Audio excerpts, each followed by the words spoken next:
And after about 30 minutes of that and being unsuccessful at falling asleep, as he's laying there, it's silent, and all of a sudden he hears footsteps on his roof. Now, the roof is right above his head. I mean, he's on the second floor. There is...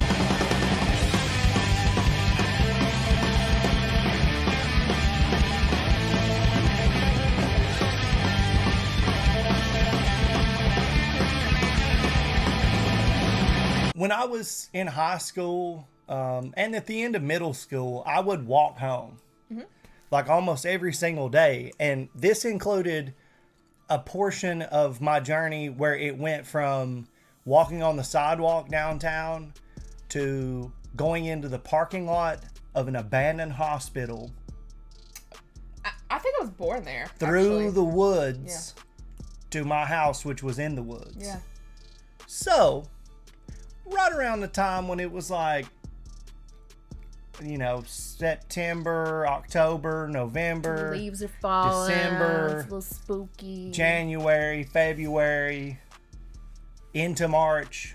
So like half of the year, it was like a little creepy in the woods. Yeah. Because the leaves are dead and it's just the you know, leafless trees and the overcast most of the time. And then it's like, you know, I would have different extracurricular activities that I was involved in. So I would be walking home sometimes at like 6:30, 7 o'clock. Yeah. It was starting to get dark. So if I didn't make good time on my walk, by the time that I got to the part that was in the woods, it was like getting dark. A little scary. So there were times when I was in the woods and I was just like, start getting creeped out. Yeah. You know, did you ever have any adventures in the woods where you're like, oh shit? I mean, I grew up playing in the woods. And my parents told me about a tale when I was really young about how bloody bones would get me. And it was this creature that like lived in the woods and preyed on children who didn't listen to their parents or whatever. So I was always just kind of like a little scared anyway, but I didn't. Bloody bones. Yeah. He don't care what time of the month it is. He's still gonna bone you. Oh my God. John B. Allen put out a story about a teen that was terrorized by a creature in the forest. And it just had me thinking, you know, there's so many times that I was in the woods and I was young and I was just gallivanting. And if there were, you know, some kind of critter out there or monster of sorts or creature of the night or something like that, I was defenseless. You know? I had a cousin that, you know, really liked things that they shouldn't have when they were young. So while I didn't have, you know, anything to defend myself, there was always kind of somebody around who had an arsenal. Yeah. Yeah, I was all on my lonely out there at 6 years old even. Out in the woods. Yeah. Just the area we live in the mountains of southwestern Virginia. You know, I mean, there's not a lot to do. No, and our parents grew up not giving a shit about us going outside. It just wasn't a big deal unless, here's the thing, out in the woods and the wilderness and stuff, that's fine. They were worried when you went to this little 1 block downtown area. Like, it was no big deal to just go out into the wilderness. Yeah. But if you went out into civilization, it was like, I want to know where you're at. Who are you hanging out with? Yeah. And honestly, for good reasons. Yeah, but if you think about it, you know, my girl, you fall down the hill into a bee's nest by yourself out there, you're hammered. We've talked about this before. There are so many things that could have gone wrong, and thank God they didn't. Thank God. There was one time I had a 4-wheeler. If I can find a picture of it, I'll insert it, because it was like I was little and I had a what would be called like an ATV, but I call it a 4-wheeler. And nobody taught me how to drive. I just got on it and figured it out. Well, I was going up a very steep hill one time. Yeah. And it was me and my cousin, this tiny little fucking four-wheeler. Right. Said the F word. And popped it backwards on accident, and it landed on us. Yes. Now, it wasn't a huge four-wheeler, so it didn't really hurt us. Right. But when it landed, like, the motor part got hot whenever you were on it, and landed on my leg. Like, it could have been bad. But maybe it was. Maybe that's why you're like, oh, I'm so fucked up. oh, no, I ran over my head with a different ATV that was much more powerful and heavy. So Nikki has been unsupervised and fucked up a lot. And was dropped on my head as a baby. And was, we're a match made in heaven, babe. Anyway, Teen Terrorized by Creature in the Forest by mrballen. Let's check it out. Fuck, man, this one sounds like it's gonna be creepy. Yeah, let's go. Good for Halloween. You ready? Are you ready? Let's do this. There's a good reason why so many movies that are designed to be scary are set in the woods. Really, the woods at night. And if you go even further, most of them are like a cabin in the woods at night, right?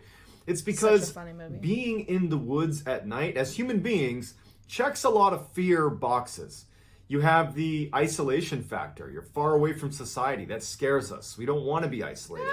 You feel more vulnerable that way. You know, it checks the darkness fear factor. As humans, we're mostly afraid of the dark because you don't know what's around you or what's looking at you. You know, you don't have the advantage of, city lights beaming in. You're kind of probably removed from lots of light pollution, so you're kind of like in total darkness. And I think the third fear check in the box would be the fact that it's easy to hide in the forest. You don't know what's watching you because there's trees everywhere. You have animals, predators potentially, or even predatory humans that could be hiding at every turn. Hollywood has picked up on that and made bunches of movies of, the whole cabin in the woods trope where somebody's isolated and scared in the woods because it works. It's something that we are afraid of. Yeah. And so today's story starts off a lot like all the other kind of cliche cabin in the woods scary stories. But this one, it's different. This one scared the heck out of me. Because as I read the account of what happened in this cabin in the woods, I imagined myself being in this guy's position and thinking about the psychological trauma that this would have on you. And I've actually had a literal cabin in the woods scary experience, and you can check it out. It's one of my top videos on my YouTube channel. It's what I... She's fucking with me, but Ariel keeps saying that I have a booger hanging out of my nose, and I don't. You don't. I knew that I didn't, and I was like, Nikki, if I give into this, I better not give it. Don't give into it. She's not gonna keep. And then she just kept saying it, and I was like, maybe I do have it. Maybe you do have a booger. I mean, your nose runs all the time because you have allergic rhinitis or whatever the fuck it's called. F you, Ariel. I was getting invested in the story. And I'm over here being like, do I have a booger? Do I not have a booger? You are a booger, do Nikki. I believe Ariel? Do Ariel. I not believe Ariel? Jake, are you still here? Can you put Ariel in timeout? No. I saw in my room still haunts me. You can check it out. It's my own cabin in the woods story. But having been through something like that, I was able to put myself in this guy's position, and this story terrifies me. So as you're listening to today's story, try to put yourself in this guy's position and think to yourself, what would you have done? But before we get into today's story, if this type of content appeals to you, the kind of strange, dark, and mysterious that I'm going to deliver to you in a story format, if that's kind of your thing, I would ask you to please gently obliterate the like button and then subscribe to my channel and turn on all post notifications so you don't miss any of these strange, dark, and mysterious uploads that I do every week. All right, let's get into today's story. In 2010, a 17-year-old boy is devastated to find out that his father had suddenly passed away. And it really sent shockwaves through the whole family. Not only because now they're grieving the loss of their father, their husband, but because so much of their daily lives they spent together. I mean, this was a very close family, and one of the things that they liked to do as a family was they owned a cabin. It was around Mount Bachelor in Oregon, this beautiful mountain where you can go snowboarding and skiing. They had this family cabin up there where in the wintertime, this family would spend a lot of time there. They would go up there as a family, spend time there as a family. It was this wonderful retreat. And as they're trying to settle the estate of their husband, their father, they're trying to figure out what they want to do with this cabin, because all of a sudden this place that, used to bring them so much joy and was a place of very fond memories suddenly felt kind of hollow. It just would never be the same. And so they decided that they were actually going to sell this cabin. And the 17-year-old boy was just really upset about this. He was very close with his father. He had some very fond memories of going hunting and skiing and snowboarding with his dad at this cabin. Yeah, that would really suck. Once the cabin was actually put up for sale by this boy's mother, he asked if, before they actually sell it, could he spend some time up there, I guess paying his respects in a way to his father. But he just wanted one more opportunity to spend some time in that cabin. And his Makes mom sense said, to me. go for it, take as many days as you want, go up and hang out in the cabin. But when you come back, we are going to sell the place. So his father had actually willed to his son his vehicle. And so the 17-year-old boy loads up his father's car. He goes out and he buys some snacks and drinks, heads up to the cabin in Oregon with the family dog whose name was Midnight. And his plan was just to go up to this cabin and basically try to enjoy being in this space one last time. Don't think about it as this place that now has no meaning because his father had died, but rather a place that he wanted one last positive memory before it was forever gone from their family. And so he gets up there, makes his way to the cabin, and he settles in for what turned out to be an abbreviated stay at the cabin. So in order to understand this story, we need to talk a little bit about the layout of the cabin itself. The cabin was 2 stories, and it was built into a mountain, Mount Bachelor in Oregon. And so the back half of the cabin was kind of settled into the mountain. Just like in his so story. There were no windows, save a little sliver of window that fed into the bathroom, actually, in the back of the cabin. The front of the cabin was this beautiful, double-decker cabin with, windows on the second floor that fed into the master bedroom. On the second floor, there was a walk-out balcony that kind of jutted out a few feet from the second deck. The first floor, you could see in through all these beautiful windows. There was a sitting area, like a living room and a TV, and then a small kitchen as well. So the cabin was built in an area that was heavily forested. So they had to clear out, a bunch of trees to even build this cabin when the family had this built years and years ago. And so they really only cleared away the front section of trees so that there was a clear shot to the house, but the sides and the back were very heavily forested with these huge tall pine trees. And they basically had this little tiny driveway that fed in through all the trees, and you had this one kind of clearing in front of the cabin. So if you were on the second floor of the cabin, where there's the master bedroom, there's a bed up there, and you were looking out that window, you'd be looking over the balcony out into a clearing, basically. But there's a tree line, 100 yards past that clearing that's very dense. And there's actually a couple of trees, fairly prominent trees, that are sitting in front of the cabin that they did not cut down. One of which, for the story, we'll call it the sitting tree. Parallel to the ground, about 20 feet up, was this beautiful branch that looked perfect for a whole bunch of people sitting on it. But it was 20 feet above the ground, and there wasn't really any way to climb up to it, and no one was trying to climb this tree. But there's this tree that basically has a seat, if you will. Like the branch is like a seat that is looking directly into the cabin. And that's going to matter later in the story. So, yeah. The cabin with this one kind of sitting tree and then a very dense forest 360 degrees beyond, that one clearing. So when the 17-year-old gets to the cabin, he goes inside, he puts his drinks in the fridge, puts his snacks on the counter. He hooks up his PlayStation to the TV, and he's just like having a great time. His dog Midnight is roaming around, enjoying being at the cabin. And, he's having a great time. And over the course of the first 2 days that he was there, it was everything he hoped it would be. It was like he was bonding with his father one last time. It was a peaceful time that he was there. He was happy to be there. And he was just enjoying himself, eating snacks and playing video games for a couple of days. He actually left a couple times to go snowboarding too. But on the 3rd day that he was there, things started to get pretty weird. So on the 3rd day when he got up, it had snowed dramatically the night before. A couple of feet of snow on the ground, still snowing pretty heavily. And he's like, I just don't feel like brushing off my car and trying to go to the store or go to the slopes to go snowboarding. I'm just going to basically be shut in for the day. And he was excited about it. He's like, great, me and my dog Midnight can bomb around the inside and play some more video games and eat some more snacks and do whatever. Midday that day, Midnight needed to pee, so he went outside with Midnight and let Midnight run around and go to the bathroom. And while he's out there with his dog, he notices there are some footprints in the snow that looked relatively fresh. And this is the first time that he's left his cabin that day, so they aren't his. And his neighbors were pretty far away, and he figured that they were older, that they were probably not going to be trekking around the woods. So he's thinking to himself, especially I in wonder the who made these snow. footprints.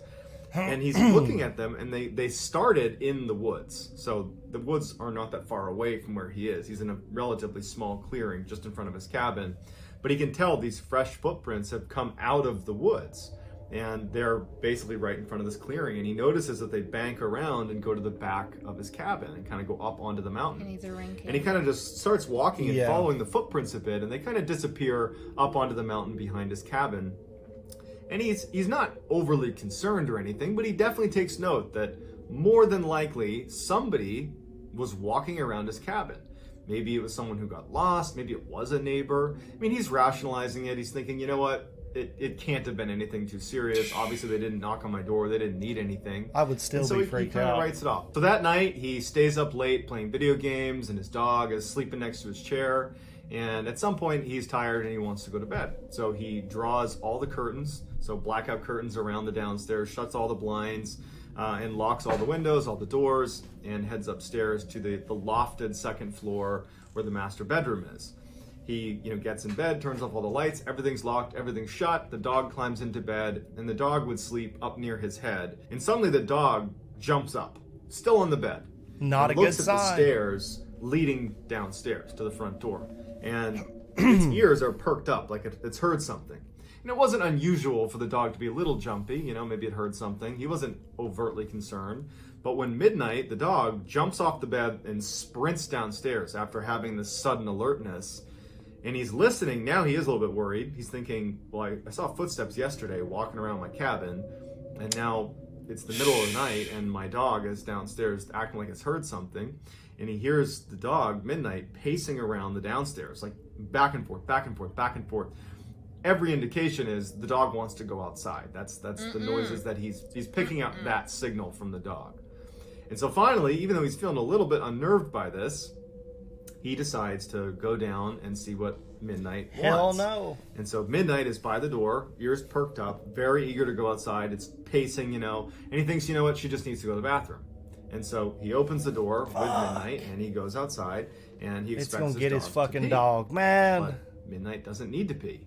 Midnight starts kind of stalking around the corner and looking out across the clearing towards the sitting tree in that direction, and it just stops. This tree. And it's looking at something very intently, as if it spotted an animal or something shit. in the woods. It's Batman. And so the boy is looking at the dog, and he's kind of trying to encourage the dog to do its business so they can go back in the cabin. Yeah, I and would he's be starting like, to feel really uncomfortable. He's looking around. He's thinking like, okay, I don't know what's going on. Like, I'm a little bit concerned now.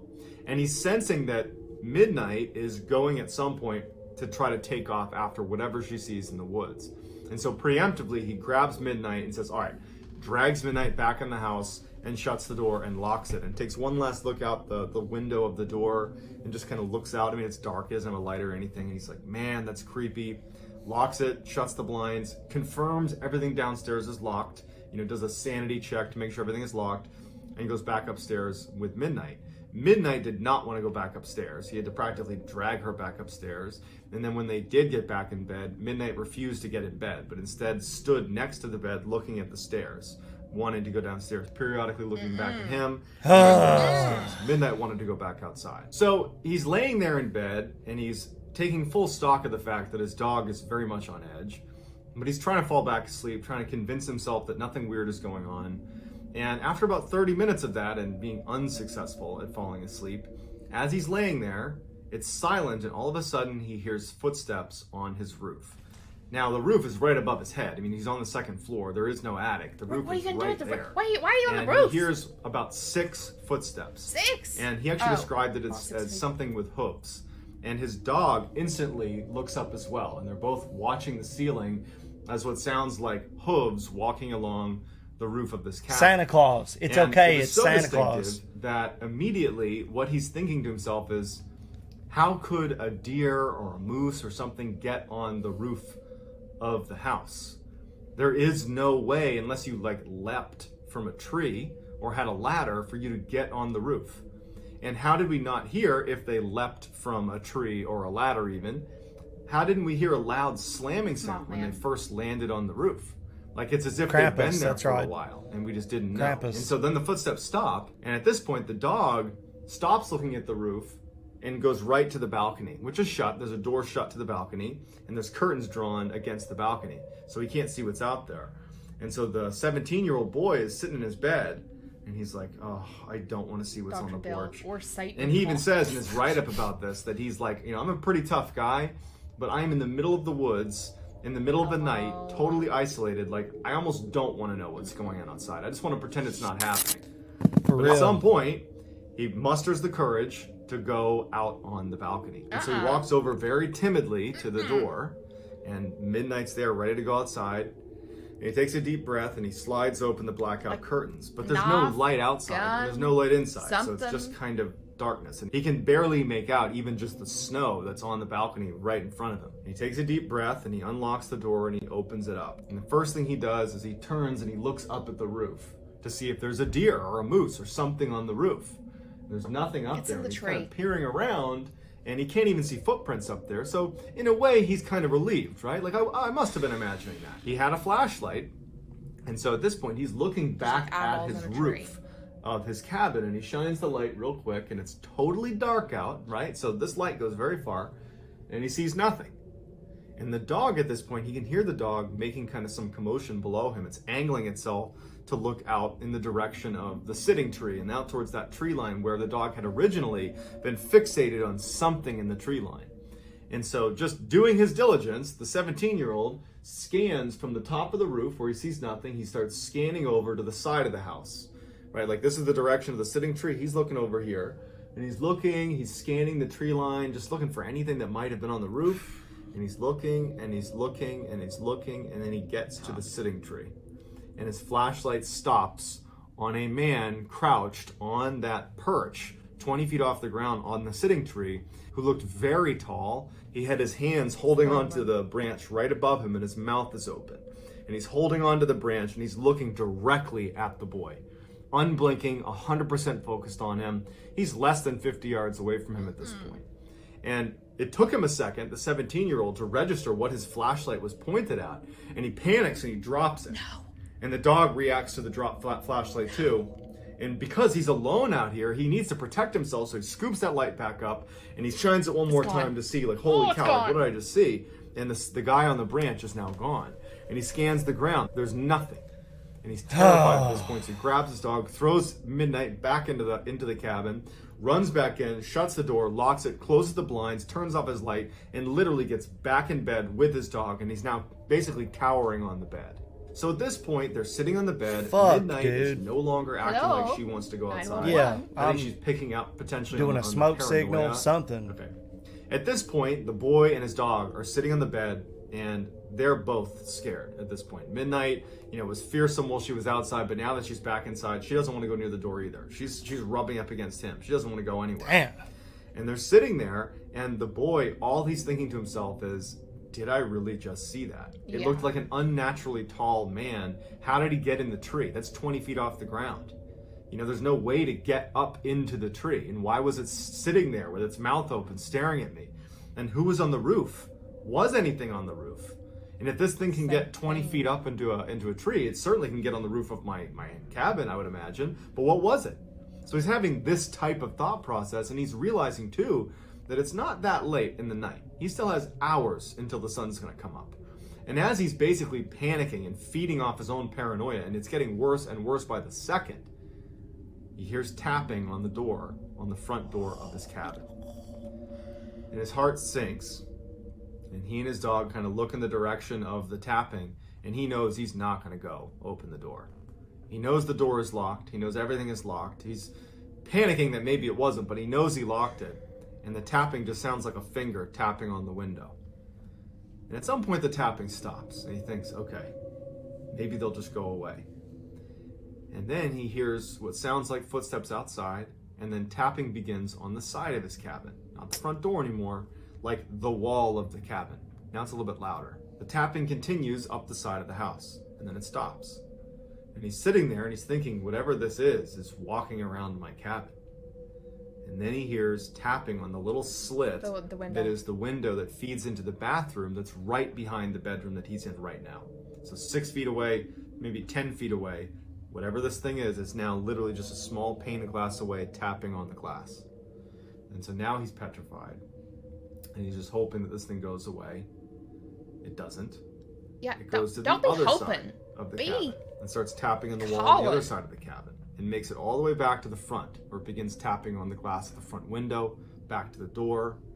And he's just thinking, like, whatever this is walking around my cabin, tapping all over my cabin. And then all the tapping stops. And his heart's racing. You know, it's the middle of the night. He's in the middle of the woods somewhere. He's totally isolated. And then it's like his worst nightmare comes true. He hears footsteps on his balcony, and then tapping right on the big sliding glass doors of the door leading out to the balcony. And he knows that right behind a blackout curtain and a pane of glass is this tall man, more than likely, who's right on his balcony. And the tapping on the balcony goes on and on and on, and then all of a sudden it stops. And he's just waiting for it to open the door and come inside. But it doesn't. Instead, it goes on the roof, and it starts tapping on the roof directly above him. And the tapping continues all night. And so finally, the sun comes up.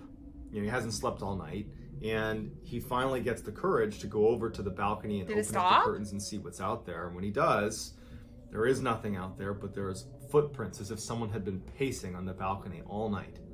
He opens it up and finally just jumps out and looks up on his roof. There's nothing on his roof. He can see all these footprints on his roof. He looks down, and it's like a racetrack of footprints all around his house. Someone had been basically stalking his house all night, and then the footsteps retreat all the way to the sitting tree and then go back into the woods. He packed up his stuff, he left, and he couldn't have been happier that the family sold that cabin, because he was never going to go back. To So somebody to this else? day, he has no idea what it was. And even if it was just a person who was tapping on your That's windows and your still walls like and your, the strangers and or your something. roof and your balcony, even if it was just a human being doing that, that would be horrifying. Let alone if it was something else, something paranormal. And so if you want to check out my video about my experience, it's on my channel called What I Saw in My Room Still Haunts Me. It's eerily similar to the one that I just described of the 17-year-old in Oregon.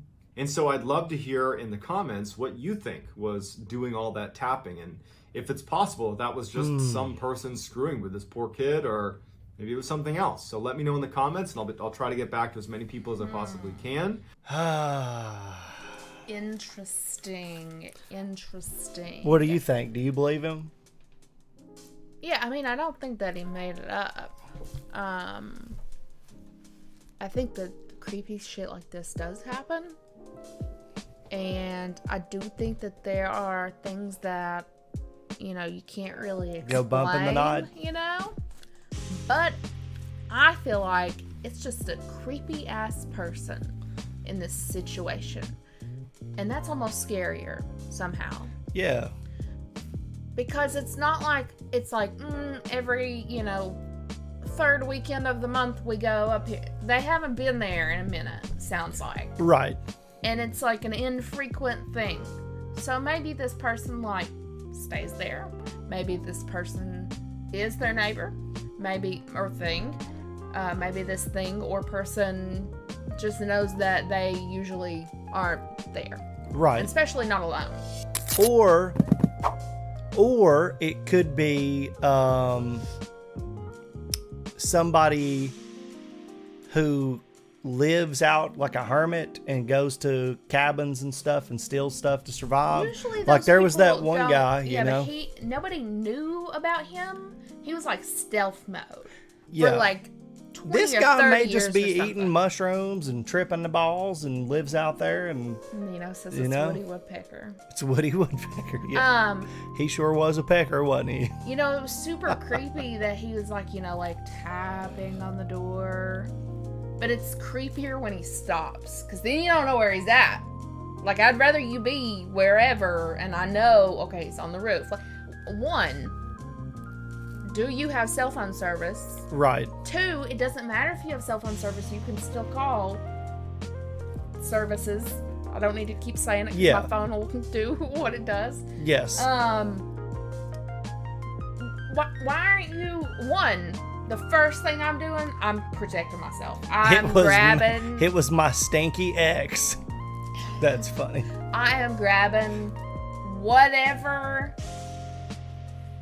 that I have at this cabin. I don't know I if just y'all can't go believe hunting. this Nimrod let Nothing. his dog out. Oh yeah, no. Listen, you hurt I my can't believe dog. nothing happened in the first. Just know I will be on the warpath. Like if that were to happen, I'm staying outside. Yeah. Come get me, mother. No. Yeah. Mm-mm. Yeah. And Don't touch my dog. Somebody in the comments of the video about his like potential sleep paralysis. Oh yeah. I am very like Vigilant. reactive to yeah. I'm like, oh no, I'm going outside, and you're not gonna want to mess with me because I'm gonna be like ready to fight. I'm gonna be Nikki's telling ready you, to fight. you're not gonna have fun with this because it's you could potentially die. I am crazy, okay? And somebody in the comments was like, I applaud her, but like, where's all this coming from? And I was like, I have PTSD. I am ready. I am always ready. So it's Flamethrower ought to send a good message, Dr. Dale said. It's not just like a thought response. Like, I'll hear something, I'm like, chat, what was that? Like, like I don't know. Yeah. Not a It's situation. that not everybody's like that to me. Right. Yeah. Not everybody is that way. Yeah. But yeah, not a situation I would want to find myself in. And Especially those pictures that he had popped up. no, thank you. I don't What want if the to, guy but was I just would. working out? He was on that branch trying to get his swell on. Up on the damn roof. Yeah, What- Rocky Balboa style, out in the fucking snow. wouldn't know. Yeah, but anyway, cool video by Mr. Ballen. Hopefully you guys enjoyed our reaction to it, and we will see you next time. Bye.